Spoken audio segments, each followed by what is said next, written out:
আসসালামু আলাইকুম গাইস, দেখুন আমরা চলে এসেছি সেই আশা দিঘিতে বন্ধুরা।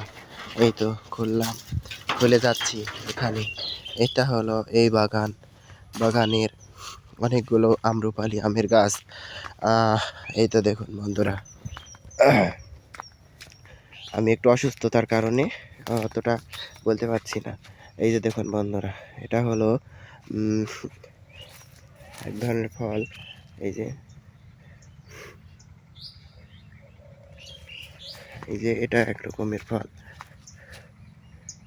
এই যে এটা হলো সেই আশা দিঘি, অনেক বড় একটা দিঘি বন্ধুরা। দেখুন এই দিঘিতে বিষ করেছিল, মাছ মারা হয়েছে বন্ধুরা, এখন ফাঁকা।